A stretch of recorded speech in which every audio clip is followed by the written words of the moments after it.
আজ ১৬ই ডিসেম্বর, বাংলাদেশের মহান বিজয় দিবস। ১৯৭১ সালে আজকের এই দিনে স্বাধীনতা সংগ্রামের রক্ত ঝরা ইতিহাসে এক নতুন অধ্যায়ের সূচনা হয়েছিল।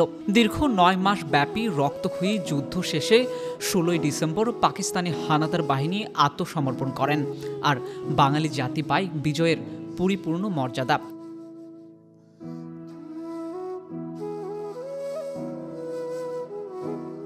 আজ সেই মুক্তির দিনটির স্মরণে নানা অনুষ্ঠানে উজ্জীবিত হয়েছে দেশবাসী।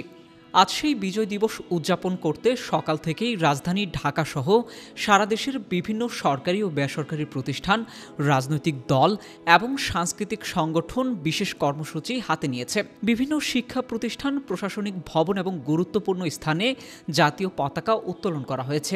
রাজধানী ঢাকাসহ দেশের বিভিন্ন অঞ্চলে বিজয় মিছিল, সাংস্কৃতিক অনুষ্ঠান, আলোচনা সভা এবং বিজয়ের গান পরিবেশন করা হচ্ছে। মুক্তিযুদ্ধে অংশ নেওয়া বীর মুক্তিযোদ্ধা ও শহীদদের স্মরণে আয়োজন করা হয়েছে বিশেষ দোয়ার। বিজয় দিবস উপলক্ষে রাষ্ট্রপতি মোহাম্মদ শাহাবুদ্দিন এবং প্রধান উপদেষ্টা ডক্টর মোহাম্মদ ইউনুস পৃথক বার্তায় জাতিকে বিজয়ের শুভেচ্ছা জানিয়েছেন। মহান বিজয় দিবসের এই দিনে যখন নতুন বাংলাদেশের অগ্রগতি ও সংস্কার দৃশ্যমান, তখন অনেকেই ১৬ই ডিসেম্বরের গুরুত্ব এবং বিজয় দিবসের তাৎপর্য নিয়ে আলোচনা করছেন। বাংলাদেশের অর্থনৈতিক, সামাজিক এবং রাজনৈতিক উন্নতির সঙ্গে মুক্তিযুদ্ধের চেতনাও সামঞ্জস্যপূর্ণ হয়ে উঠেছে নতুন বাংলাদেশে।